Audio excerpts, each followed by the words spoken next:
Just Riffin. Tuesday night, 8:30 EST. Know where we be. Just Riffin. Special guest, a tech and talk, a musicology. Just Riffin. Coming to you live at the same time here every week. Just Riffin. Jump in the room, let's chop it up. It really ain't that deep. Just Riffin.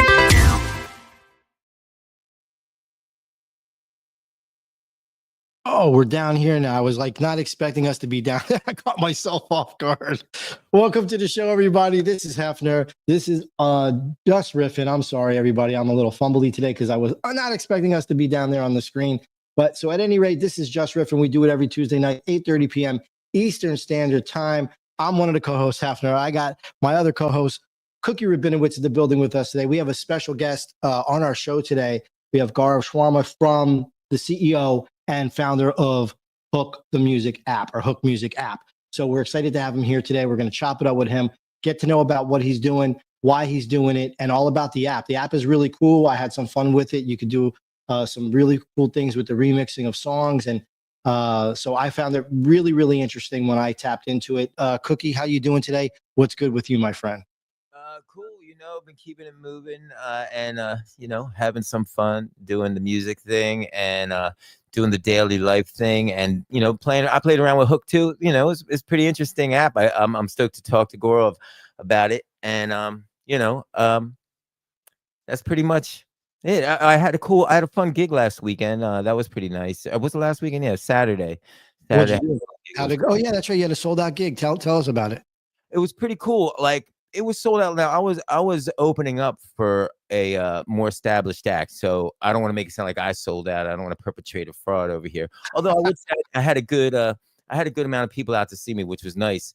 But it was a really fun time. I've been, like I said, I don't want to bore you to tears on this, but I've been really working on a new show because I'm just really interested in reaching out and touching someone, or reaching out and touching several people, and so when you say you're working on a new show, like what's different? How are you doing that? Well, I've played music in every single way. Like I went out like probably about 15 years or so, and I toured with just me and a little RC XL loop pedal, and then I played with bands, and I supported other artists as a guitar player, and then as well played with my full original band. I've been writing some new music, and I want to kind of move quickly. And I still have my band. Like, we have a really solid, unit there. But I've been working on this solo show to just be able to kind of move fast and bring it to more people and quicker.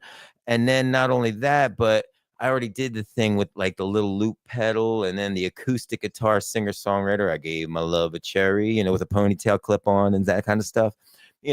So I wanted that be a little more diverse when I come out. I wanted to be able to do stuff like that, but then do some maybe loop stuff, and then also do some, maybe even play with some tracks, some pyrotechnics. No, I'm just kidding on the pyrotechnics, but I'm not cool though. That would be cool. Why not? But I don't know. Just riffing over here, but I'm having fun trying new things. And I gotta say, I just want to say one other thing though. It's fun because the show, I saw a lot of promise in it, but there were some parts where I was like, maybe I should rethink this part out a little bit. So I'm at that stage, but it's pretty funny. It's fun though. It's fun stuff. I love it. That's awesome. Like, you're actually, building your show as it's coming along, and seeing what's working, what's not, and you're getting a chance to try different things. And I think that's awesome. Just being a musician itself, and having that freedom to be able to do that and not be stifled by other musicians that have other ideas and stuff. This is pretty cool. I think that's that's how you're forming your show.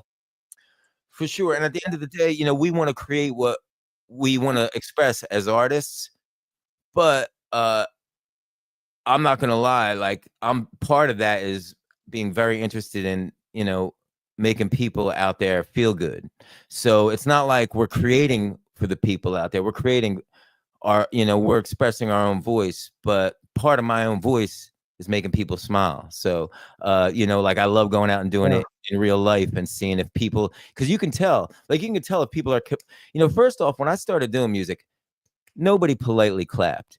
You either were getting applause or you were getting a tomato across the forehead. It was 100% real. Like nowadays, even if you're kind of just all right, people are like, yeah, that's nice, and I don't think that's a good thing. I like, nighttime at the Apollo, the guy would sweep them off the stage, and Give I'm him a look. because you know what? Sometimes we all got to get swept off the stage a few times because it makes us go home and it makes us really figure out what touching people is about, with music, and it's not about touching ourselves, so to speak. But anyway. Now I feel you on that note. I think that's you're right. Those type of criticisms and those people that are giving you advice, they're good, no pun intended, but good sound advice towards making you better, helping you get better. Plus, when you're able to see what you've done, watch it back, and then understand where you can adjust and improve. Yeah, I mean, this is going to make you better if you are convicted to it and you believe in yourself and you have the confidence. If you give up on yourself, you're going to lose the confidence, obviously. And who knows what you'll end up doing with the rest of your life if you don't continue to try. And probably in the sewer with some crack and maybe in the sewer with DOS effects, with the diggity DOS. That's right. All right. So listen, man, we're getting ready for Art Basel. It's coming up December 5th, 6th, and 7th. Thursday, Friday, Saturday. And I'm excited because Rug Radio, again, is doing our house. And last year was really, really dope. I didn't expect it to be that. I didn't have honestly, I didn't have any expectations. I just knew that I was going there for support. That was pretty much it because I love Rug Radio, So I really was excited just to see what was going to be. And it was refreshing and it was different and I enjoyed it. And this year is going to be, I think, much higher. Are you excited for it? Very cool stuff. Yeah, man. It was a great time last year, It was fun hanging out with you and Lion Trash, that was a good hang. And, all those people there was LT. Saw some definitely some people, met some people there that are really doing some great things. So it was cool. And it was cool music being played. It was a DJ and it was just a cool vibe, man. Yo, even J-Mo Hill was yo, and Corey Van Loo, the sound bath thing, that was right. cool, man. I could have got vegged out and done that for like an hour or so. That was a lot of fun. Yeah, that's right. So if anybody knows that's out here listening, Corey Van Loo, one of the great artists of our time, did a really cool like sound bath, which with these bowls, which was really interesting, and it was a dope little vibe. It was like to open up our house, and it was good. It set the party off. It was great. So I want to let everybody know that good things happen, to good people. And I believe that J6 and I are those good people. And we had Baroque on the show not too long ago, sometime in the middle of this year. And we brought up the fact that, we'd love to, to get involved with the entertainment aspect of our house. And it happened. So here we are, and we're working with them, curating the DJs and the music and the entertainment that's happening. It's not like a venue where it's like, Taylor Swift style venue. This is going to be really, really dope and intimate at the R House, Rug Radio R House. So make sure you check for it. It'll be all over the timelines. Make sure you get there. Very important. You don't want to miss it because it's going to be very, very, very cool. And can't talk about it, but we got a lot of cool DJs and a lot of great special guest musicians that are coming through to bless the R House with their talent. So I'm excited about that, Cookie. Yes, it's pretty good. It's pretty cool. I'm excited about it as well. And it's just, I mean, just being going from Philly to Miami for a couple days, and then being with all the Rug Radio, Destan people, the Myriad people, like they're just cool people, man. And it's like, I know there's going to be some good hors d'oeuvres. That's all I'm saying. Cookie's hungry. He's got the munchies, probably. No, I'm playing.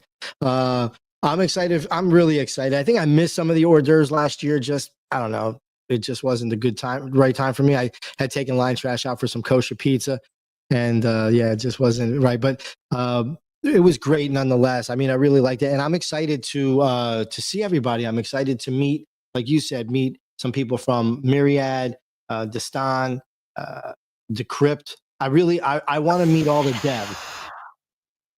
What is that? What was that noise? Anyway, I want to meet all the devs. That's what I want to do. And yeah, want to build with the devs. Right on. That's right. All right. So let's get to this 2 minutes tune up. The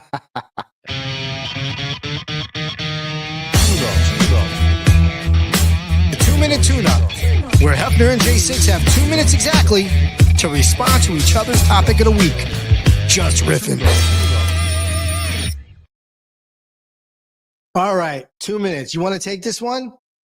Sure. All right, I'm going to give it to you. All right. Well, I just wanted to ask your opinion on I saw Spotify, and it's I think everybody knows they've been interjecting a lot. They've been allowing users to use AI to generate playlists, right? And even prior to that, the curated playlists and sounds like, and for many years now, it seems like we've been getting these curated playlists, but not from tastemakers as far as human beings. We've been getting them from algorithms, right? And there's nothing wrong with that. That's really cool. But I have a sneaking suspicion that we're going to start seeing a resurgence in tastemakers curating us content again. And the reason why I feel that is nothing like there's not that there's anything wrong with algorithms, but I feel that there's a certain what's the word I'm looking for? Homogenization. It's homogen. Is that the right word? I'm sorry, but these algorithms, they curate in a way that is efficient and smart, but has no heart. And I get what you're saying. I know what you mean. So, I mean, I'm just curious on what you think of that. Like, I would love to see. This is what I would love to see. I'd love to see, just real quickly, when Uber came out, it killed the cab company. A lot of people don't like the cab company for different reasons, the regular cabs. But the reality is, those are people that were feeding their families, cab drivers and stuff too. And some of them moved to Uber or whatever. But at the end of the day, the industry was squashed. Not that that's good or bad, but I would like to see something different. I would like to see terrestrial radio really lay into the fact that it's humans. And for that to happen and to be effective and to revitalize terrestrial radio, I think we need to take the bigwigs out of control that give them, a list from the labels of songs they got to play. The only way terrestrial radio could survive the future is by the public. Is if they totally become tastemakers and curators, but legitimately, not saying that there is payola, but not influenced by money, influenced by their soul and their spirit, and that's where music comes from anyway. But I think if terrestrial radio did that, I think we would get another, it would be another, what's the word I'm looking for, life cycle out of it, as opposed to right now, it seems like it's kind of dwindling down, wouldn't you say? Yeah, I think, because of the fact that, for me, I could tell you, I never listen to the radio. Maybe sports, but when it comes to music, I'm definitely not. I listen to my YouTube music or anything that I have on my computer, MP3 wise, stuff like this. I just cannot. One, I can't stand commercial. I'm not sitting through commercials for whatever reason. And then on top of it, I don't like when somebody's dictating the music to me. Now, the real times that I would listen to the radio is when there would be live DJs mixing, right? Maybe it was Cool DJ Red Alert or Funkmaster Flex or Bobito and Stretch. So when it came to these type of shows or Friday Night Flavors out in LA with the Beat Junkies and Mr. Chalk and them and C minus. So those were real dudes. Those are the real tastemakers. That's the only time that I really listened to the radio. or if it was KPFK at Los Angeles 90.7, which is public radio. And so it would have like a couple breaks of something that they would be announcing, but it would be all real, either real music or real people talking, a real person behind it, not AI and not an algorithm, really. This was just, publicly programmed, and publicly supported. So I think that's why when you were talking, I said the public would have to help out. I think that's the truth, is that the public would have to get behind something like that, because traditional radio needs money. They need to pay the DJs. They need to pay for the broadcasting. Those companies, they're conglomerates, Clear Channel and Beasley Broadcasting, and you name it, whoever's Viacom, those companies, they need to make money. They're selling airtime. So yeah, I don't think it'll ever spin back around in that world.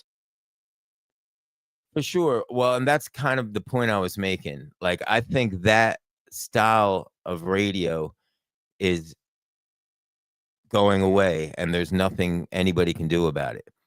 But I think listener supported radio, non-com radio, I think has a chance to really expand and grow in this climate. And that's by and it's not by dictating the music, it's by curating the music. And it's by personal taste. Like those DJs you all mentioned, you mentioned, you listened to them because they were hipping you to cool shit, and those guys knew what it was. And all DJs that do it, that all, not all DJs, there's different styles of DJs, but it used to be, and it's not just the music either, though, too. I want to clarify that. Like, there's the personality of the DJs too. It seemed like years ago that corporate America kind of sucked that away from them. Like, hey, don't have a personality, because if you do, then you'll be able to extract more from us. But if we make you a talk zombie, an ad zombie, then we can just pay you like, whatever, a teacher's salary. That's right.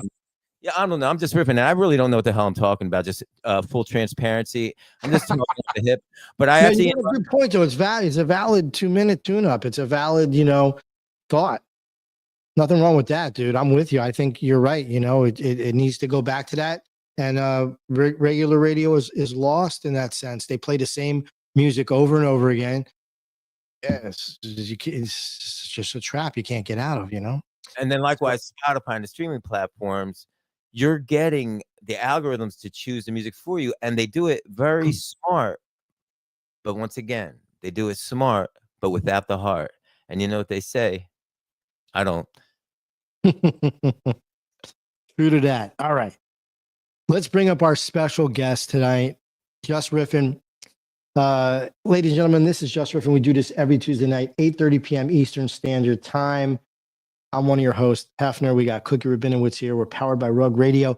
Tonight, we have the honor of bringing up Gaurav Sharma from Hook, the music app. He is the founder, and he is the CEO of this app. We're going to bring him up on stage right now. So, Jus Riffin, let's give a warm welcome to my man, Gaurav. What's happening, buddy? What's up, How's guys? it going? We're going to put you up top. What's up, Hef? What's up, Cookie? I love it. This is such a chill podcast. You guys are. I just feel like I'm talking to my friends. This is cool. Cool. You are, man. We're your friends now. Yeah. 100%. What's up? Yeah. All right. So welcome to the show. Welcome to Jus Riffin. We greatly appreciate you taking the time out of your night, your day to hang out with us. And we look forward to talking to you, because we want to know Hook, right? First of all, Gaurav, like, tell us just a little bit about your background, like leading into Hook. Like, what got you to Hook?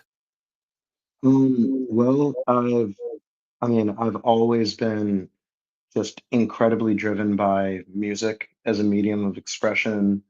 I feel like as a kid, I wasn't the most social person, but I expressed myself through music. I wrote songs. I learned how to play instruments. In college, my father passed away my freshman year, and I was like, you know what? I'm just gonna like really learn music as my medium of just getting through this moment.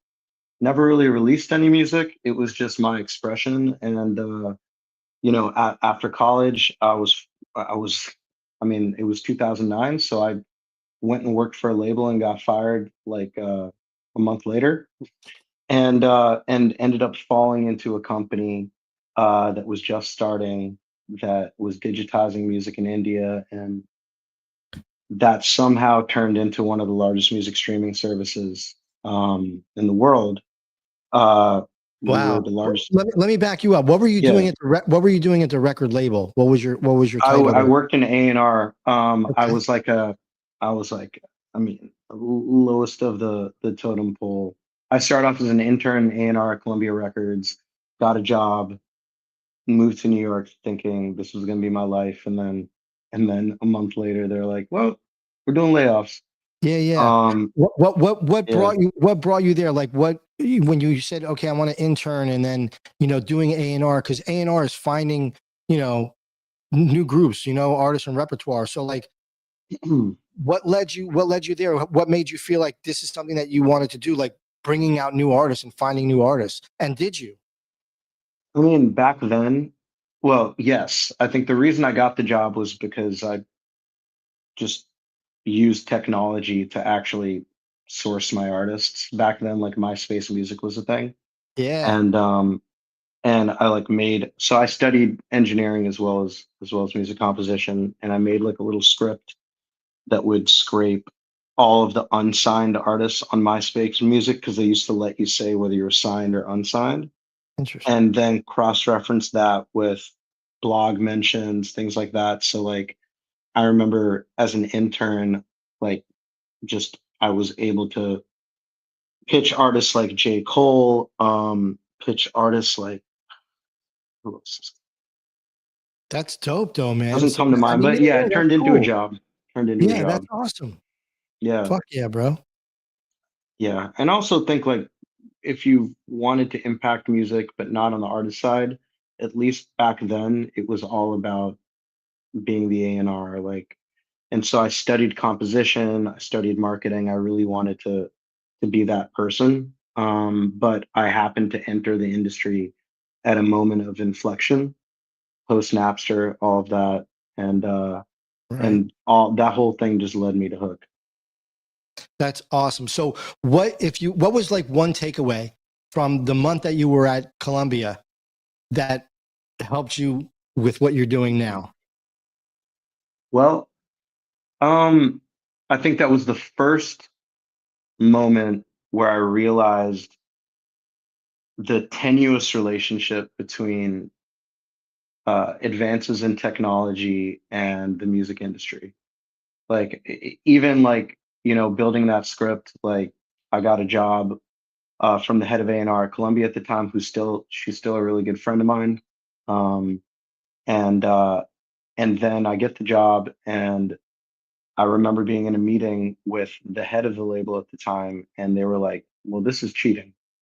Like, there's something about walking into a bar and the romance," he said, of like walking into a bar and finding the artist that's going to change the world. And it's true. That is, there is a romance to that. But that also pretty much, in my mind at the time, pretty much makes any artist in the middle of America, any artist that's not in New York or LA, pretty much insignificant to these labels, because you only have six scouts. So I remember at the time when he said that, I was like, this is why you're doing layoffs. And then he was like, well, you're about to get laid off. And Hmm. that's how I got fired. So, Wow. He so loved I your yeah, attitude. that's what I learned though. That's what I learned. Like Interesting, man. technology is meant to help us as artists and as an industry, but you know, Yeah, that's excellent. there's Well, I'm there's a glad push you and got pull. fired, to be honest with you, because Yeah. it led you to bigger and better. So you end up leaving that gig, and then you go to a huge streaming service. India, you said India, big streaming service out Yeah. of India. It wasn't even a streaming service at the time. Oh, This was 2009. Like there were no streaming services. Like this was a company who they were called Savin. They are now GeoSavin. We got acquired, but um, we were just a company that was like digitizing Indian music, working with the Bollywood film companies, the labels like Sony, Universal, all had India legs, and we were basically just taking the film music turning it into MP3s, putting it on iTunes. That was our company. I was really just to pay rent because I was dating someone in New York and I didn't want to move back to I Massachusetts. And love your hustle, man. I loved it. no, like that was literally it. And then somehow digitizing music, we figured out that no one in India is going to buy anything on iTunes because they don't even have iPhones in India. And so then we put it on Google because Google had a thing called One Box at the time, which was like a way for you to listen to music through the search engine. And it was a little playlist, and there was a ton of engagement there, a lot of listens. And we were like, we should make a company out of this. So we made a website that looked like Google, and you could just search for a song and it would just play the music.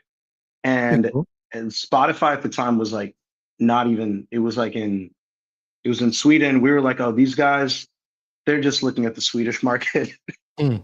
We're like, we got India, it's a way bigger market. And then honestly, but it was a good experience to like just learn how to work with the labels and build something cool. And we still have like I think 300 million users, the largest streaming service in India today. Wow. Um, Still and going. That's I great. was the COO there. Okay. Are you still Yeah, keep in contact with those folks? of course, of course. That was like 12 years of my life. Okay. Um, we had a whole team out in Bombay. As an Indian American who never spent time there, I got to like go back to my roots a little bit, and that was an incredible, incredible, incredible experience. I always want to go back. Got to hang with the Incredible place. peeps. Now, Love Yeah, it, bro. for real. now, when you were with them, did you mainly work remotely and then just go out there, or were you there the whole time? Believe it or not, like, well, it used to be that we basically we'd split our time down the middle, but either I'd do a month in, month off, but really it was like almost every month I was going back and forth, Wow. which was, and I only realized the toll it was on my body during the pandemic, which was when we sold. And then I was home in Massachusetts for like a year, and I'm like, holy shit, this is like I've been putting my body through hell. Um, and that's why when I started Hook, I was like, I want to do something here. Mm. But I still love India, and I'll always go back. Is that Excellent. is that when you started with Hook during the pandemic? Yeah. We had sold Savin. We sold to that guy like we sold to Mukesh Ambani, who's like the biggest conglomerate in India. If you like see the news, he's the guy that has like Rihanna and Beyonce performing at his kids' weddings. It's like very decadent. I think I heard about this guy. Yeah. And so he bought our company, and so we just like that. We sold it. I had some time off, coincided with the pandemic. I'm back home, and honestly, for a while, it had felt like over the last few years, like the amount of music people were consuming through music streaming was, I mean, it was growing, but it was beginning to kind of like slow in its growth. And um, I, my little brother was in college at the time at Syracuse, and I was talking to him a ton, and I just realized, hey, it seems like there's more music being consumed on social media than on streaming right now. And yet there's no ecosystem. The economics don't make sense. So that was kind of the inspiration. Like, can we challenge the model for social media and music and treat the way that people listen to music on social media as a new type of music consumption where artists can get paid off of that consumption? And that was really, it's like I'm basically building another streaming service in a lot of ways. For sure. Yeah. Go ahead, Cookie. I was just gonna say, when I was on the app, and it was very interesting, and I do I'm interested in the music. Where do you pull the music from? Uh, Yeah, like everything is licensed. uh, So I'm not to interrupt you, but I just wanted to like, for instance, if I was an indie artist, or is this all just label stuff? And I put my stuff through like DistroKid or TuneCore, one of these places. Would it be able to be aggregated to Hook, or yep, do you do it a different way? absolutely. Yeah. So we're talking to every distributor, whether it's independent, majors, everybody, and just slowly. But honestly, we're making really good progress. Just basically getting integrations with everyone, doing deals with all these distributors, so that yeah, DistroKid's a perfect example where like if your music flows through this distributor, you would have the ability to get your music on Hook. And then outside of that, we still do direct deals. Oh, If labels and artists are interested to work with us and we're not plugged into that distributor yet, like we just did a deal with Glassnote Records, Mumford and they're like Mumford and Sons, you know, like Great band. they did the first Childish Gambino records. They have this incredible band called Baby BBY right now. That's just really amazing. And I mean, they kind of saw what we were trying to build, and we didn't have a deal with their label, their distributor just yet. So we just did a direct deal and plug and play. That's very pretty cool. So how I could, I just, it's, you know, I think apps and, you know, everyone's grasping, you know, trying to do things. What number one separates Hook from the rest of the other apps that are out there? And how does Hook market this to the public so it can grow? Well, number one, I mean, we know what we're doing. We understand that. I mean, the team, everyone on this team are people that have done it before. Like the we understand the difficulties in coming up with a license for remixing, working with the rights holders to understand how does this play out for your publishing rights versus your sound recording rights? What are the sort of things we need to do to make you feel more confident in putting your content on our platform? When we like helped build Savin back in the day, it was like building a streaming service in the post Napster world. And you know, at that moment, the music industry had zero trust for digitization of music. And so we had to do things as streaming services. Spotify, I'm sure, had to do the same things to build the trust of the rights holders so that they understood that we weren't just going to give up all of their music and all of this creative value that they've built didn't really mean anything. And so we're kind of in very similar ways, but translated to us, providing that same confidence to every rights holder that we work with. And that's part of our secret sauce. I think it's what differentiates us.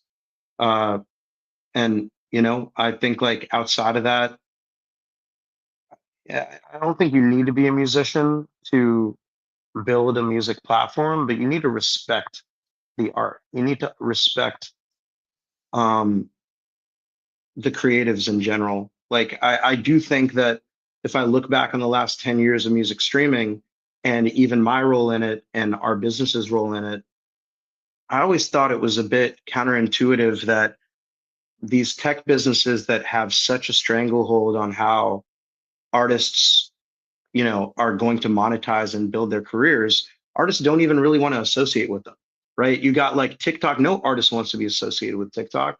You got like Donald Glover making episodes of Atlanta making fun of Spotify. Mm. Like you're going to Google. Like why? So I also think that a big part of what we're trying to build is if there is a shift in how fans want to experience music now that it's digital, now that it's out there, maybe music isn't just a one-way street, but fans are expressing through that music, then can we do it in an environment that feels safe for the artists? Can we do it in an environment where artists want to be part of? And I think we're really focusing on that, and that makes us really special. What was the second question? Uh, Um, how, You oh, might I think I be was gonna- asking, how is oh, that, you how know, we grow, how we yeah, grow, yeah, how yeah, we how grow, you how we grow, grow. how you grow, exactly. So you guys are going to see in the news over like pretty much like multiple times a month over the next year. We have a whole calendar of really cool artist projects that we're going to be doing.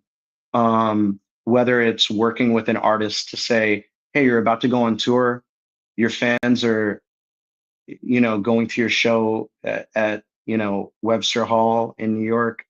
and your fans like the top remix that these fans make on Hook that's blowing up on whatever, like you're going to play at the show.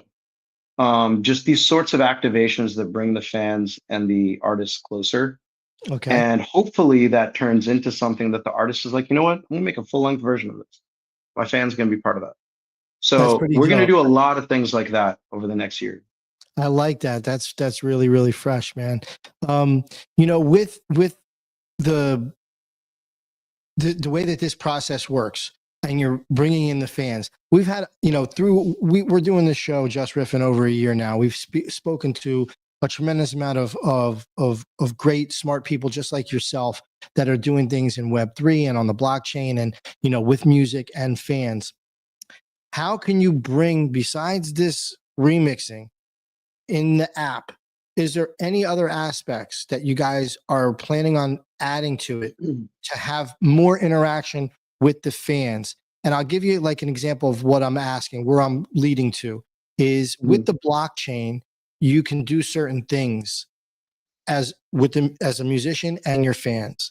So like, for instance, you download the NFT or you buy the NFT or you come to 10 concerts, you're going to get a set list for free. You're going to get drumsticks. You're going to get a guitar. You're going to come on stage. You're going to get to hang out in the green room, certain things like that. Does Hook have that aspect of dealing with the artists and the fans together for the future, or is the model just not what I'm talking about? No. I Totally mean, different. that for sure. I mean, we're doing every one of those things I talked about are all challenges or contests or things around the show or around the artist, that, you know, the fans are going to get some sort of interaction with that artist. I don't want to give away too much, but things similar to, yeah, you get to go backstage, but maybe even beyond it. I mean, That's dope. imagine if you're on Hook and your favorite artist, you've expressed yourself through. You took this line from this track, and instead of belting it out at a concert, you expressed yourself through that moment of a song with your own little tinge of creativity. Imagine if that goes so viral and other people are using it, because 40% of the music on TikTok's modified right now. So people are consuming that. So imagine if it goes so viral that you see your favorite artist actually listen to it. Now imagine if that artist then decides, I'm going to make a full length version of that.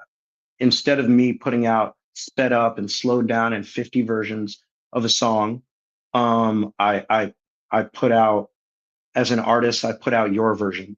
And maybe you even get a percentage of that revenue when it's on Spotify. Maybe we incentivize fans to create an entire new generation where artists puts their content out and it's not just one way street. You get to see how your fans react, express. Their fans in India that are expressing it in a certain way. Their fans in China that are expressing it in a certain way, and that expands your artistry. And you, as the artist, get to benefit, and the fans do too. And yes, there will be meet and greets and all of that, but like, I think we can go way beyond all. Yeah. I got one more thing I wanted to kind of add to that, and then I'm let Cookie jump in. I know he got some things he wants to ask as well. How many users right now does Hook have? How many fans are on there? Well, we just released 3 weeks ago, so I can't disclose that yet. Oh, okay, But okay. but talk to me in like 3 months. We'll probably do like a user announcement then.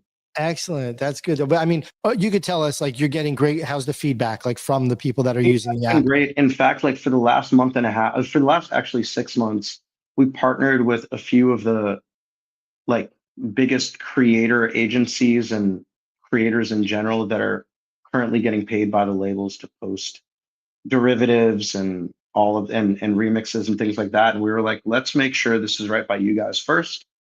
So they were part of our product ideation. And then since it's been launched, I mean, I think we've ingested, I mean, I don't want to, I think it's close to around 30,000 songs at this point, but it's growing every day. And that's not licensed. License is a lot more than that, but we're a startup. We're just ingesting what we can. And yeah, I Great. think the early numbers are really, really good though. We're happy with it. That's good. That's good. You feel positive about it. Thank you, Mhm. man. Very cool. I have questions more on, well, I guess some of the business side, but also mainly on the technical side. I'm interested in a couple things. First off, let's say I'm an independent artist, and Mhm. this will be a two-part question.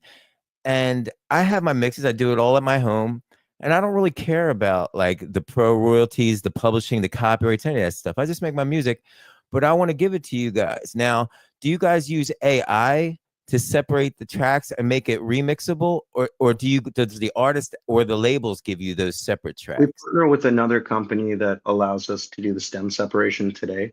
And we made sure it was a company that, at least for all the major labels and the major independent distributors, was kind of clean on an AI use of AI perspective. So trained ethically. And but yeah, we work with a company externally to do the stem separation. And then from there, we have our own, what's this? Oh yeah, it's a website.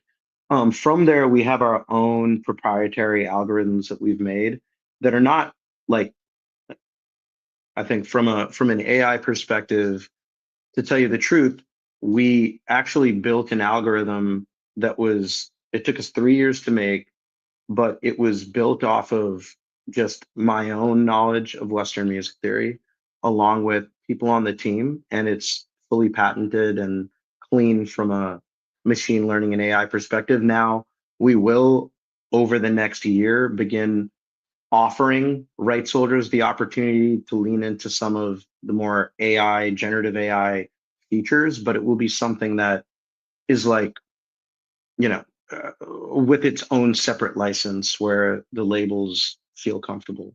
We want to make sure like our focus is fan expression and creating an economy around all of the fan expression that happens on TikTok or Instagram today, and create more monetization levers for artists. The AI side of it, we're being very careful with. We want to make sure it's not. I think there's a lot of companies that have come out in the last year that their inexperience has shown, Hmm. and we don't want to make those same mistakes. For sure. And mainly I was referring to just how you're separating the tracks. I was just curious. Oh, okay. And then like once again from like the artist side, like are independent artists submitting to you their tracks, and then you take the company you're working with and you're separating them from there, or do you have to go through an aggregator? Or you actually said earlier that you were Yeah, people are reaching out to us to get their music on like directly. And at the same time, in parallel, similar to like our streaming service, we're just like literally speaking to every distributor. And our hope is in the next year to be integrated with the majority of them. But if we're not, any artist can reach out, get their music on the app. Um, and I know you said that, the artist might not care about sound recording or publishing or whatever, but you're going to get paid. Interesting. And I like at first I got to say, coming from the frame of mind I was at when I first messed with the app, I was like, I see where this could go over, but it's not really for me. Uh, Mm. as far as from a perspective of creating on the platform, but then I looked into it a little deeper, and I do like it. It's funny, the algorithms to remix it are pretty cool, and then also like you were saying, the reactions of the people using it. I do see like a value in that. I mean, there's a lot of people that, like you were saying earlier before we even started the show, they want to express themselves, but not necessarily go out and perform that way. Right. And just interacting with a song that maybe they hold close to them for whatever reason, and actually be able to maybe throw in a reggaeton beat on a soul song, or make a rock tune, a disco tune, whatever. I mean, it's pretty cool. Mashups, man. Yeah, So it's mashups are definitely a thing. We're working with producers uh, to actually design their own filters. Same way you have a video filter or photo filter on Instagram. We're hoping that our filters or our templates can be people's music identity when they're not musicians. So like, we've been talking to people that have nothing to do with music. And we're like, what would your sound be? And they're like, well, and it's really interesting. They'll be like, well, I would have the drums of this band and the synth from that song and this from that. People explain through artists. And so it's fascinating because it's like everyone knows how to speak this language because they understand it. They listen to it every day. And I don't think that music expression for the everyday person is like writing a poem and telling some algorithm to turn it into a rap track. That's really dumb to me. Nobody fucking cares about doing that. But people every day express themselves through their favorite artists. They go to shows, they belt out the same lyrics at the same time. And I think like ultimately, if we can lower that barrier of entry, the algorithms on our app, they're not perfect. You can fuck up on the app, and that's great. It should. It should not work. Like that's when you like DJs saw record players and they had the ability to have creative misuse and rewind it. And all of a sudden rap, all of a sudden hip hop. All right. So like also we're like being cognizant of like, let's lean into technology, but enough that people can fuck it up. Because if they do and they like it, then we're an instrument. I like that. I Yeah. like that. That's cool. To the KIM, keeping it moving, bro. 100%. That's it, man. This is awesome. I really like it. I had some fun with it. I'm on it. I found it interesting, you know, the social media aspect of it and then the remix aspect of it. And it's kind of contained in one. And then it got me thinking, like, is there an exit strategy for you? Did you build this up to sell to a X or a Instagram? You're trying to keep Hook its own entity and grow it? For us, without giving away too much, we're hoping to be an ecosystem. We don't expect to be the only platform that people are creating on, the only platform that people will express themselves on. But I do think that artists in the industry need a way to control it and a way to benefit from it and a way to monetize it and a way to get closer to the fans. And what we're actually building is bigger than us. It's an ecosystem for all of that. If we were to sell to one of those guys, it's really selling ourselves short, honestly. They probably wouldn't. I didn't mean to cut you off there, Cookie. I was just going to say they probably wouldn't know what to do with it anyway. Go ahead, Cookie. No, I just say me and Hef want to be on the pre-launch for the token. What is the TGE, bro? You're in. I wasn't even thinking about that, Cookie. Good one, bro. That's funny. Now, have you remixed anything? What do you like? What's your style or what genre are you doing? Oh man, I You must have everything, man. I grew up on really like soul R&B.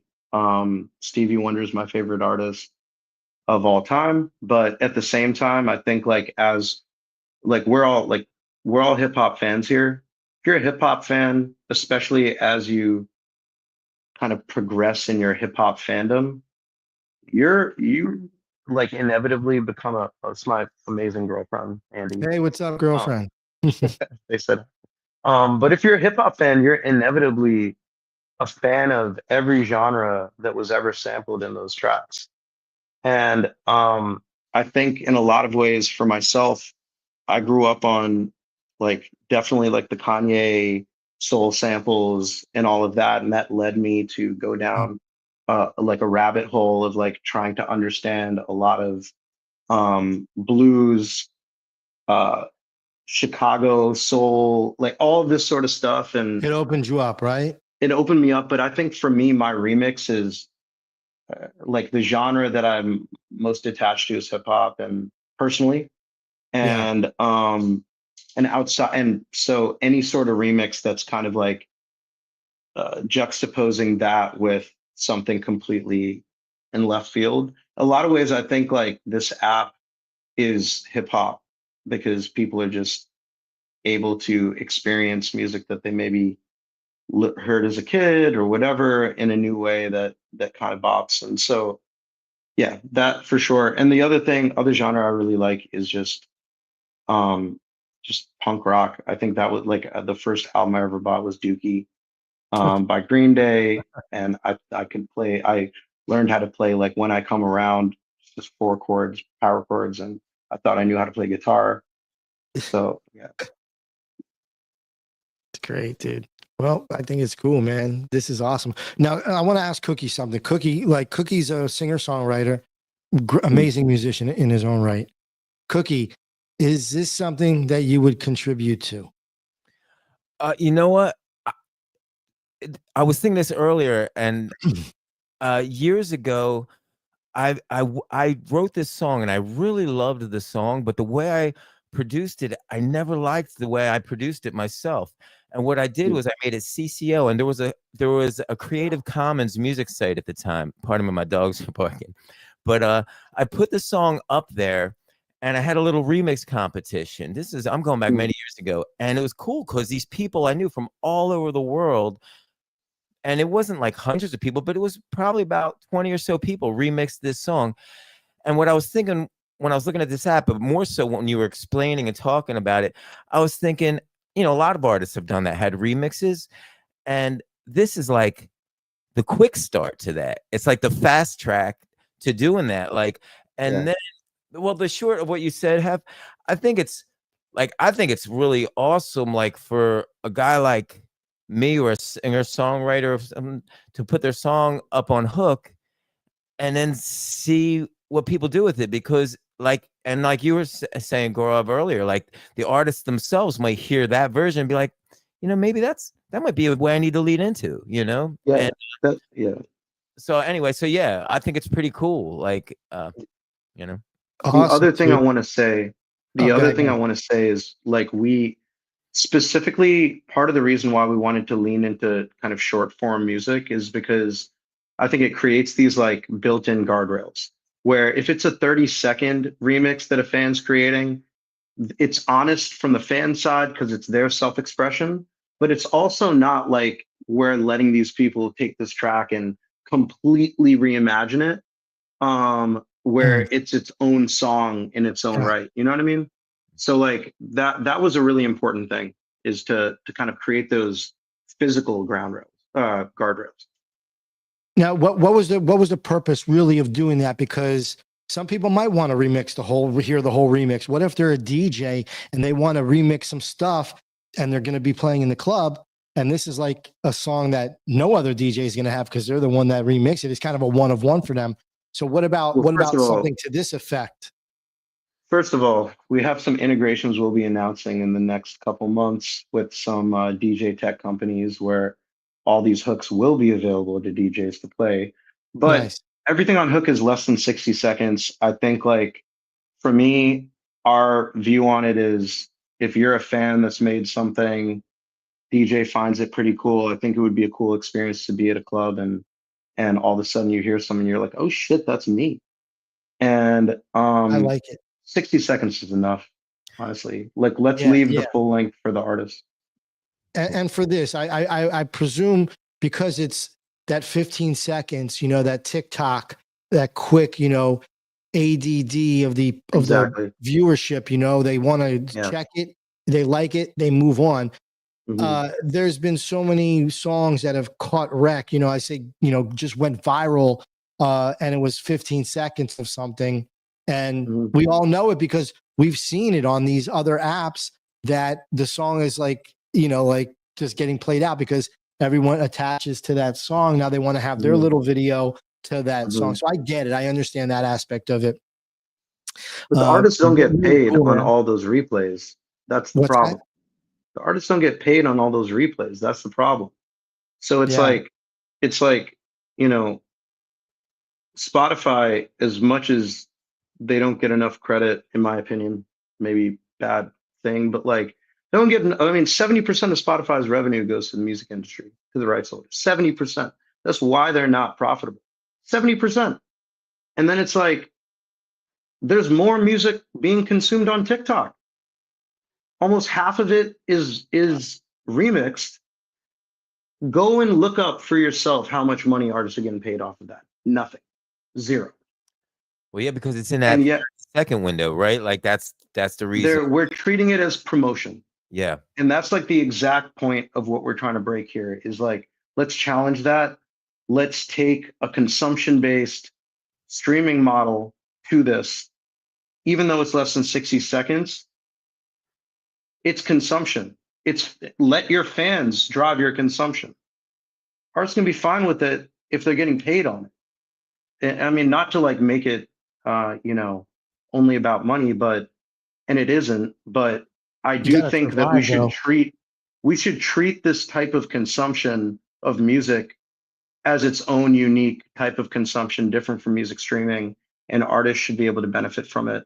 And that's the problem with social media, in my opinion, right now. And so are you finding, like, I know it's 3 weeks, the company's, the app is only 3 weeks old, but do you foresee this company being profitable? You just mentioned that Spotify, the reason they're not making money, but so how does Hook become profitable in this market where they're able, because I like the model. We're for musicians. We're musicians for musicians. We want the fucking best for the musicians always. We want the musicians to make the most always.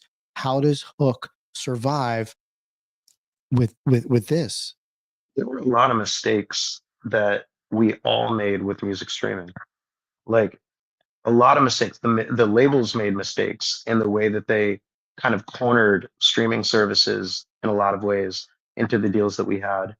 When I say a streaming model, I'm not saying it's exactly a streaming model, but every rights holder that we have signed deals with, and it's been the same deal with everyone, we've come to the table saying we need to kind of like learn from the last 10 years. Spotify should be profitable right now. They should be. It's an incredible company. They should be. The fact that they're not, and we're still not happy with the payouts, there's something wrong with the model is, and so we've tried to improve upon that. And I think for what we've built and sitting with our investors, and so many of which were early investors of Spotify, and Sabin, our last company, we're trying to actually improve upon that model, and we believe that there's a hopefully an ability to be profitable. There's got to be a way. If the CEO is making 15 million, you know what I mean? Then there's an issue here. Yeah, then there's an issue here. And I think, I think greed becomes a huge factor why maybe Spotify didn't, because they overstepped. They maybe hired too many, or they're paying too much to people that it's not justified to pay that. The artists are what making your platform move and shake. Without the artists, you're nothing. Not you, just in general. Absolutely. And I mean, I'm 100% like I and agree. The artists need a platform too. All artists on earth right now, I can speak for them right now and say that they are looking for a company, for a house to house their music where they're going to get their fair share. It's very, very difficult when you have a company like Spotify, and this is my opinion solely, where you have a zillion artists there. And I would hold on real quick. sorry. And the only ones that make it are the ones that are on top. The Taylor Swifts, the artists that are with the companies that are able to pay for advertisement on Spotify or for whatever. Nobody's paying for they're not paying for advertisement. They must be doing something to get their artists up in there and way up. There's got to be relationships that have been built over the years with people that are there, so on and so forth. Exactly. Traditional radio, it used to be, the payola aspect of it, and how they would get around it is by advertisement, by paying for advertisement somehow, some way, paying for the DJs to be at the gigs, and and here's a little brown bag for you, play my song. So, but yeah, I mean, I think all in all, that was it. Cookie, I didn't mean to cut you there. I was just in the middle of finishing up what I was saying. No, it's cool. And I think, Gaurav, you had something to say as well too. I didn't want to cut you off either. Were you? No, go for it. I was basically going to say when Hev was mentioning that and you guys were talking about this, and I very rarely think about the money aspect of music. But since we brought it up, I'm curious, how much do you guys think, if everybody agrees that like maybe it's not being done right now, is there a, like, what does Gaurav think and what does Hef think is a fair price? Let's say if I listen to Hef's song, if I stream it once, like what would be fair? Because I know in the days of, I would go buy a cassette or a record or a CD or a single, I would pay X amount of dollars and then I would have that, you know. But Mhm. streaming is a little different. It's like A it's Yeah, streaming I think on, I think like yeah. I think it's really important for people to truly understand the economics of streaming. Just to give people a sense, right? And these are not, don't quote me, but probably look it up and find like exact numbers on your own. But if what a streaming model means to me is if Spotify made $10 billion last year, 7 billion of those goes to a pool, and based on a pool for the artists and rights holders. Now, if you're a part of a label that's signed to, if you're an artist that's signed to a label that has a deal, then you might get an even smaller chunk of your pro rata share. But the way it works is they look at all the streams that they have on the platform, and based on your percentage of streams as a rights holder, not necessarily an artist, rights holder, you get paid your share of that. And that's how it works today. And like, I'm not out here trying to defend Spotify, but 10 billion, 7 billion goes there today. I mean, you can look up how much ByteDance made last year. I think like, I don't know. I've seen online, like either it's like 16 billion for TikTok, 120 billion from ByteDance annual last year. You look it up, but I would venture to say, don't quote me on it, but I would encourage everyone listening to go and look it up and get educated on the numbers. Think like less than $1 billion were paid out to the music industry. Wow. So you have 10 billion, 7 billion going to the industry on this side, 120 less than a billion going on that side. Wow. It's not people talk about per stream as if there's like the economics work as a per stream. It's a revenue share. So Spotify makes $10, the industry gets $7, and there's a per stream rate. So like, I think it's important for people to understand like how this works.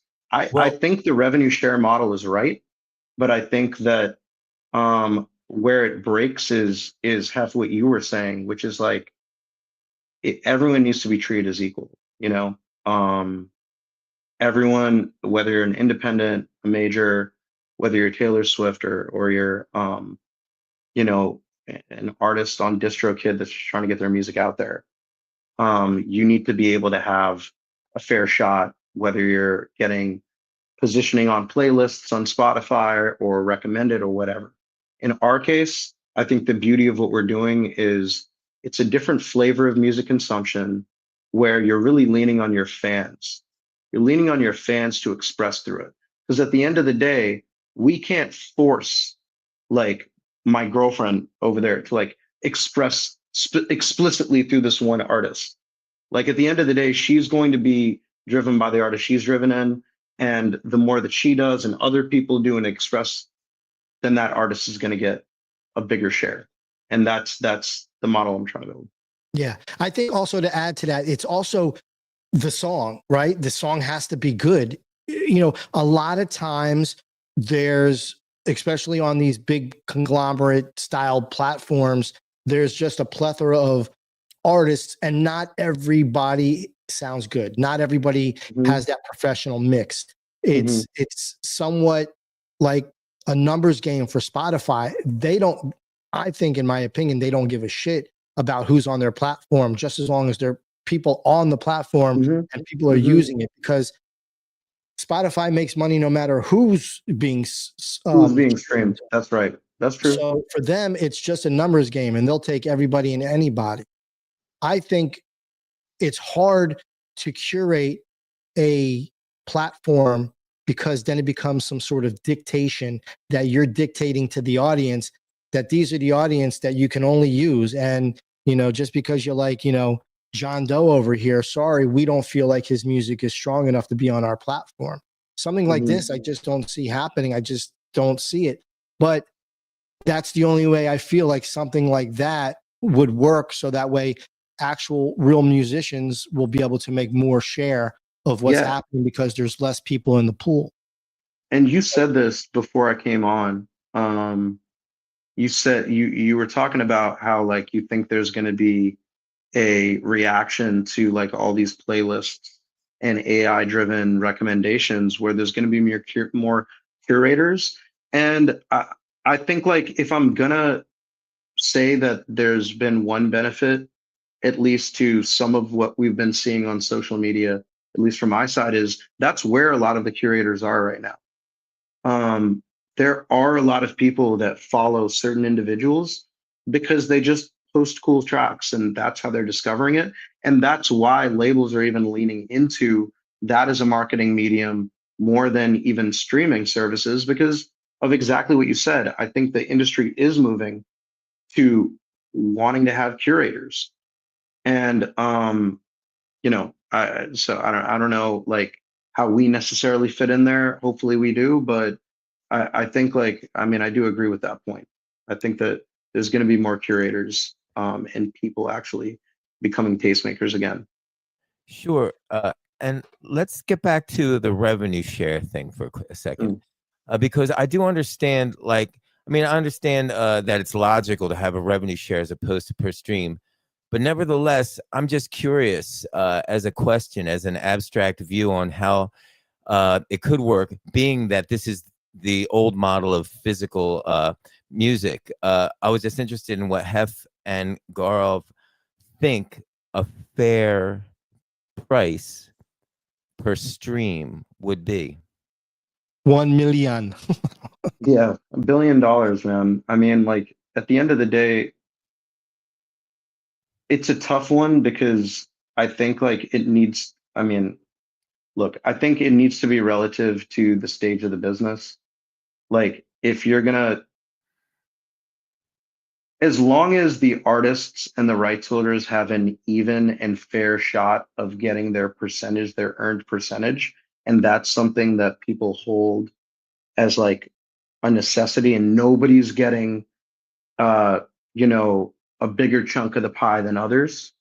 I think the revenue share model is the cleanest way to actually build an ecosystem, because then the flip side of it is if you go purely off of a per stream out the gate, then the only businesses that are even going to be able to get out there are ones that are probably owned by the very corporations you guys are like we're trying to, not be controlled by. Yeah. And it's going to be even worse. So I think like the revenue share model makes sense to me. It's fair, but it needs to be like actually, utilized. The trust Yeah, list it can't be abused. It can't be abused. It can't be abused. I think we've gone through 10 years of I think everyone feels the abuse.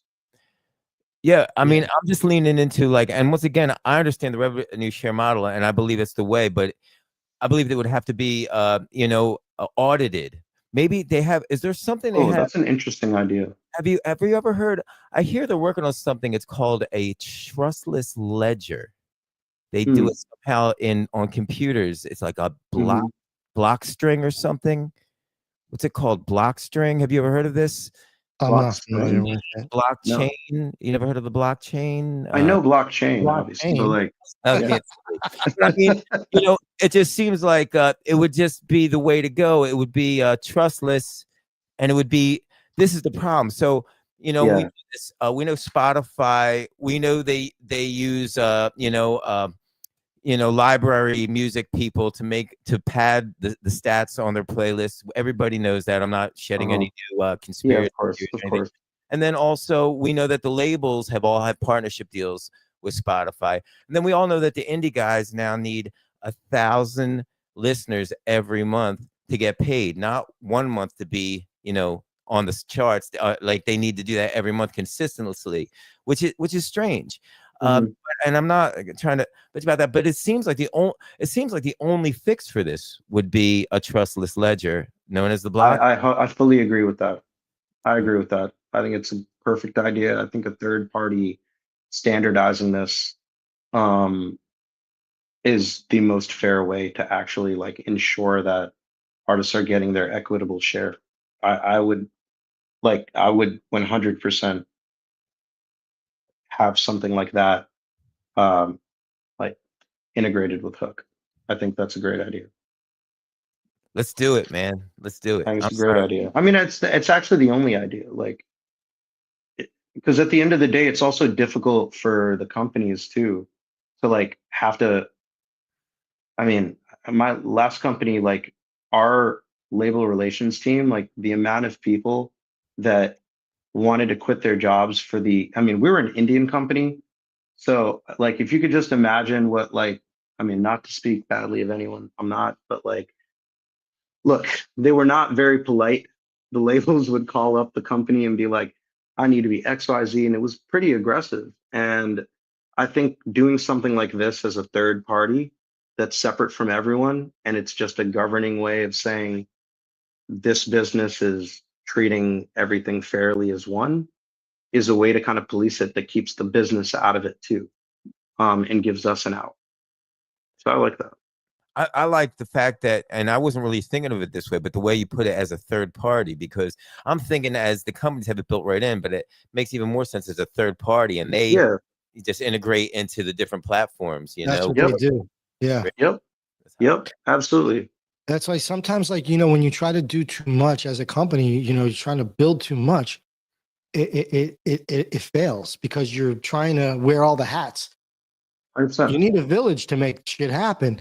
And if someone's got something you can plug and play into what you've already built, or 100%. vice versa, makes perfect sense to partner with something like this, because really the I guess the bottom line is everybody needs to make money, right? So if companies get together to help each other in this way, maybe that light gets brighter for the artists, Mhm.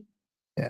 That's what I we're think in trying to this do, man. world, though, just with music itself, acting, playing in the NBA, Mhm. even being a Well, doctor. the NBA is they're all doing really well. Yeah. But it's a very small hole to get through. Yeah, the Yeah. best of the best.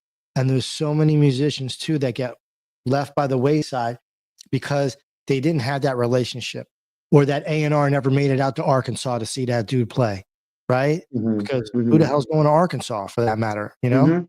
Mhm. But so this is always been an issue.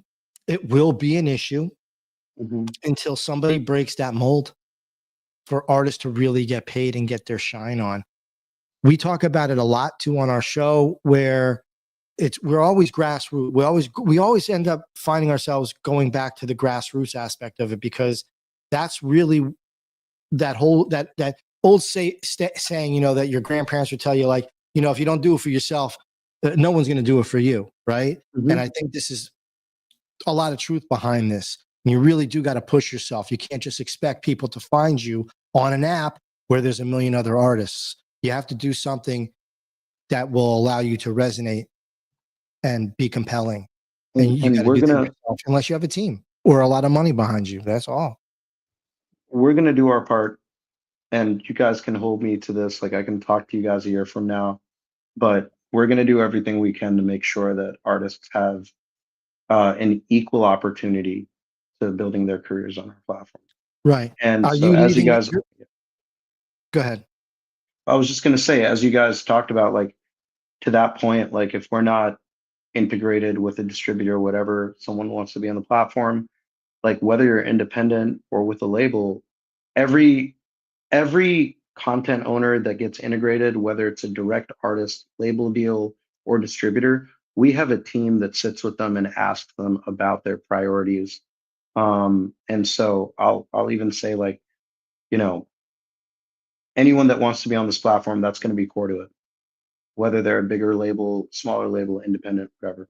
Excellent, dude. That's good. I think, and that also too, like, you're doing something as an app, you're helping push, You might have like, maybe different plans, like your first quarter plan, your second, third, and fourth, and 20 musicians are in first, 20 and so on and so forth. So Mhm. everyone get their chance. So Mhm. no one's getting, butt Mhm. hurt, right? So everyone's getting their opportunity to get their shine on. But you're also allowing them to utilize your app to push themselves as well. Mhm. So this, I Mhm. think, is something really, really good. And again, you leave it up to the artist because it's especially the independent artists, because they don't have a record label behind them pushing them, right? So I think this is a good thing. I hope that hook. I want to talk to you in a year. I'd love to have you Let's come do back it. here in six Let's do months, a it. year. So Let's do it. yeah, Let's do it. let's do it. Hell yeah. All right. So we have a question here from one of our steady listeners, my dog Mint, and he's overseas right now in somewhere in London or in England, in the UK. Hello, how are you?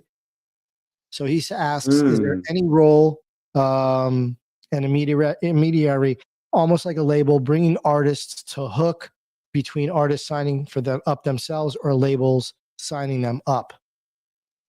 Um, is there like an intermediate? Okay. So if I'm understanding that correctly, we don't have like doing a deal with the distro kid would be the example of an intermediary, or TuneCore like is an example of that. Um, right now, if you want to get your content on the app, it's either through a distributor we're already connected with, which you can reach out to us on, or just reaching out and saying, "Hey, I just want to get my music on directly." Um, outside of that, any artist that gets their music on, we have a platform for the artists and the rights holders that it goes into first, which is also in ways an intermediary that that we work with every rights holder to kind of like teach them how to use it, and from there you can put your content onto the app.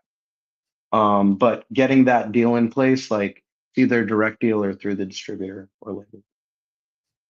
Excellent. I want to ask you, because you mentioned distributor, and I'm old school. So like distributor for me is like Fat Beats or Landscape, Landspeed rather, Traffic Hmm. Entertainment, where they Hmm. house everybody's music. Record labels Hmm. go to them, and then they get Hmm. the content to the stores and online and streaming Yeah, and stuff like that. yeah, Is this the type of distribution or distributor that you're talking about, or yep, yep. or is it a different No, same thing, same same thing. thing? So we do deals with labels, we do deals with companies that own multiple labels, and we do deals with distributors that don't own the content but labels plug into to get their content out there.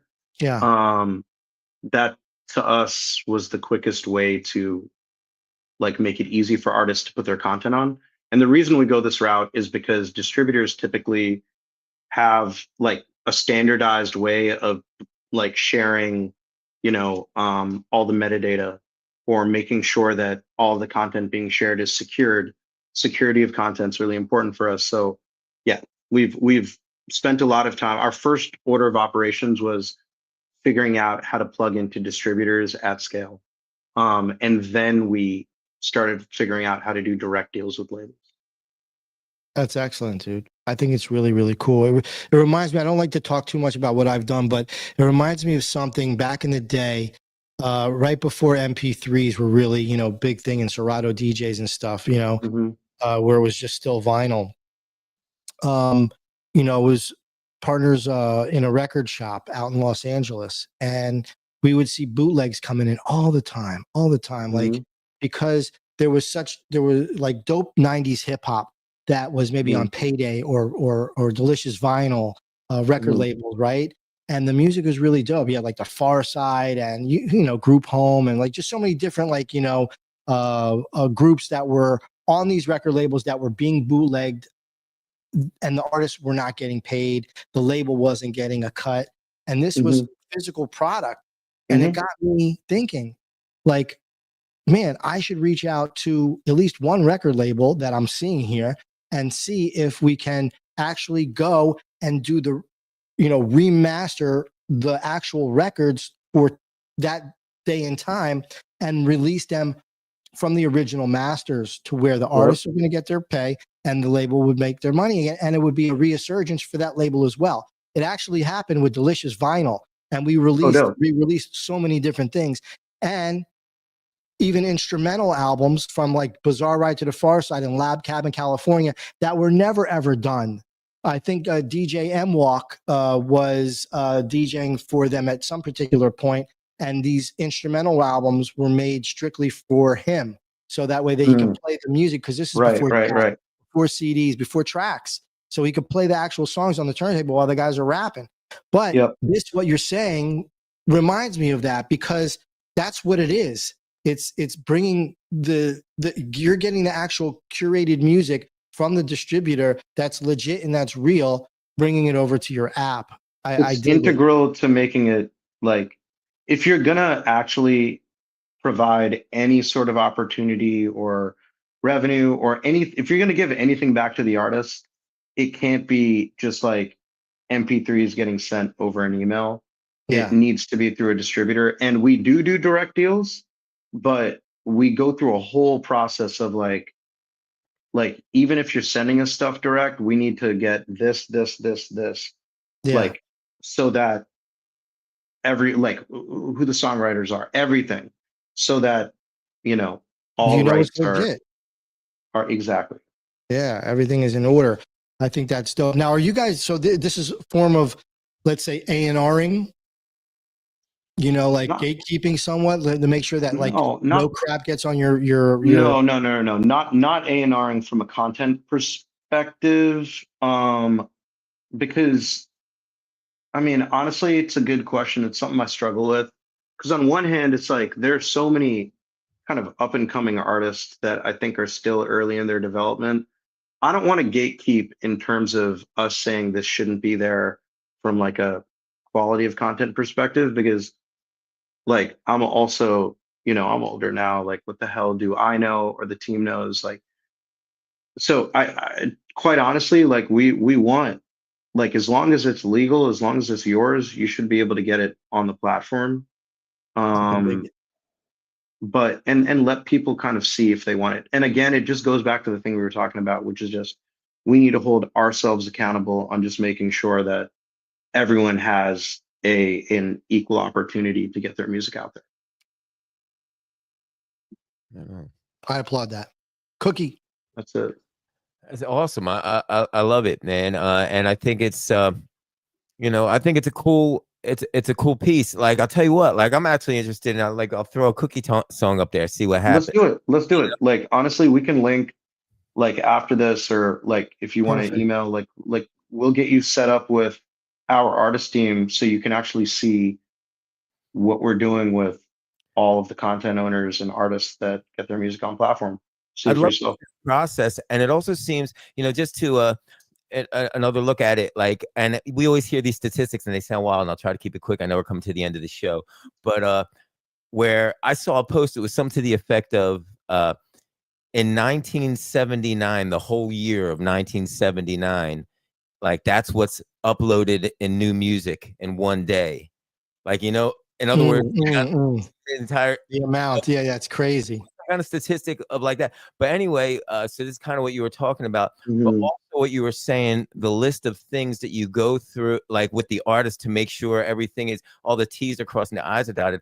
I would like to submit a song there just to go through that. I think I think a younger artist would really benefit from going through that process with you guys, because they'd really see there in black and white, hey, like, this is like the music part, that's the fun part, but this is the shit I got to do if I want to be legit, Right. Absolutely. And it's not to like be a hindrance to anybody, but it's just doing it the right way.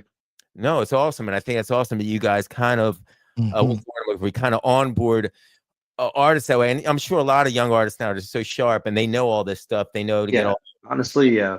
Yeah. But at the same time, when I was coming up, we were idiots. I still am. I still am. I mean, honestly, I am. But I hopefully these next generation of artists are a little bit smarter. Yeah. I'm trying to bring the beepers back. Let's go. Beepers. Oh man. I think this is great though. Like we had somebody on the show not too long ago, and they have an app also, but totally different than yours. And I was bringing up the fact of education, like Cookie just mentioned. New artists. This would be great. So, are there any video like in the knowledge base of Hook, so that kind of helps them kind of explain things? So, education, 2 points on education, as someone that studied music too. One, we actually had a meeting on this today. Yeah, we're producing videos for like how to's and all of that. But Right. more interestingly, like I'm really close with the team at Splice. Love that. Love They're them. they're a great company, and in a lot of ways, I think uh, part of the conversations, a lot of the conversation I have with them is, we're a music expression app for the non-musician, and we want to, whether they understand it or not, speak in the same language as, like DAWs and companies like Splice, which I know have ambitions to, be more involved in music education in that space. And so my hope is, like, through our app, we give people a taste of what music expression feels like, and we can be like an onboarding to them, like going to platforms where they can create full lengths and make their own original music. Yeah, and Like, chop it up and add that to Ableton or to their whatever exactly. DAW. Remixing is like the gateway drug to music expression. That's like how the everyday person expresses their music. But inevitably, if you end up falling in love with that, you're gonna want to make your own. And from an education standpoint, that's why I really align with those guys, because um, like, I want to make sure, even if you don't know what measures are or what the time signature is, even when you're just adjusting the length of a clip on our app, we're subtly expressing to you what that looks like, at least illustrating that to you visually. Um, so, and those are the two things on education. That's awesome, dude. We are getting ready to getting up to the hour here. Cool. And so I wanted to ask right before we bounce out. First of all, I wanted to say thank you so much, for taking the time and coming out and hanging out with us here on Just Thank Riffin. you, guys. Thank It's you. been a pleasure having you here and just refreshing. And would love to have you come back, in a X amount of time, and catch up with you as to how the app is doing and things like this and the progression, which would be great. I wanted to really know about this AI beat matching thing, because this is I found it interesting that the multitude of songs that are in the app uh, are able to blend together. Now, is this strictly AI doing this, or like, yeah, if you could break it down for us, that would be cool. Yeah, it's not trained on any sort of copywritten music or other people's music. It was, like I mentioned, like early on the call, it was myself, our first hire, Ida, who's a ingenious developer, and rapper and producer and all of that. And we just built a rule set for Western music theory that powers it.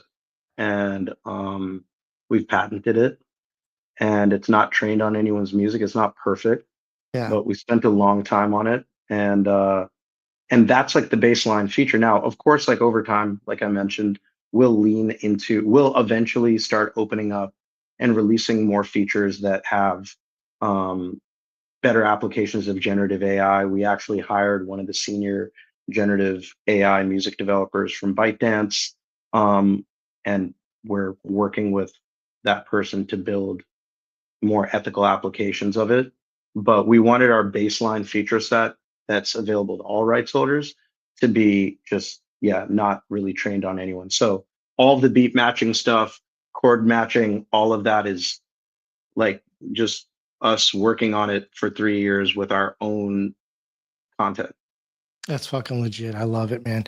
One more thing. Are you going to be in Art Basel this year down in No, Miami? not this No. year, but maybe Okay. next year. But I heard you guys have an event. Yeah, well, we roll with Rug Radio. So Rug Radio has a 3-day event, Oh shit. and so we're curating the DJs, we're curating the music, the entertainment for it, and Yeah, I mean, if you want me to, you know, I could talk to you afterwards if you're interested in Yeah. maybe having some sort of presence. I mean, it's pretty big, but I could talk to you off camera. You know, Yeah, and let's talk about it. And send maybe, it. maybe, I mean, Miami's not too far from New York. Nah, It might be nice hop, to get out of the cold. hop, skip, and a jump, bro. You know what I'm saying? Yeah, For we'll sure. let's But talk after the call. absolutely, so much. So, perfect. All right, Cookie. Any last words from you No, just great before we stuff. get up out? No, I just wanted to thank Gaurav. I really been interested in the app, and I love the way you described it. And the takeaway for me, the clip is, check this out. This is the clip of the night. Remixing is the gateway drug to expression. I'm gonna clip that one. That was great. I like that, man. Thank you, thank you. I'm gonna send you Absolutely. guys hats too. We got Oh, cool, man. these hook Cool. hats we made with this cool New York brand called Le Pair. Nice. My little brother, who's our creative director on product, he designed these. So we'll send these to you as well. Awesome, dude. Hell yeah. I'm a t-shirt guy too. So if you have any t-shirts, let me know. Slide one Yeah, my we've way. made soccer jerseys. We can send you those. Oh, dope, dope. Was that the one that you were wearing in the picture? It's that brand, but it's Okay. not that one. All right. We got All right. yeah. Hell yeah, dude. Okay. So I want to say thank you to Gaurav Sharma, the CEO and Thank you. founder of Hook Music app. Make sure you go check it out. Go download it, Hook Music app. Follow them on Twitter, Hook Music app. Make sure you're following Jus Riffin as well. And any questions, please hit them up. Hit them up. If you got any, if you're a musician, you want to get on the platform, find a way, talk to them, Yeah. get in there. Gaurav, thank you again, man. Cookie, Thank you, thank you. guys. Greatly appreciate it. Everybody, this has been Jus Riffin every Tuesday night, 8:30 p.m. Eastern Standard Time. This has been another episode. We'll see you next week. We have the community jam next week. So everybody, welcome to come and hang out with us. I got one question I wanted to ask the audience. Are we missing out on listeners by not being on X Spaces and only doing the video? So please comment, let us know, slide us a DM. We're curious to know as to what you think on that. And on that note, peace out, everybody, and thank you. Have a Thank you, blessed night. guys. Thank you so much, everybody, for tuning in. Just Riffin. Tuesday night, 8:30 EST. Know where we be. Just Riffin. Special guest and second talk. A musicology. Just Riffin. Coming to you live at the same time. Here every week. Just Riffin. Jump in the room. Let's chop it up. It really ain't that deep. Just Riffin.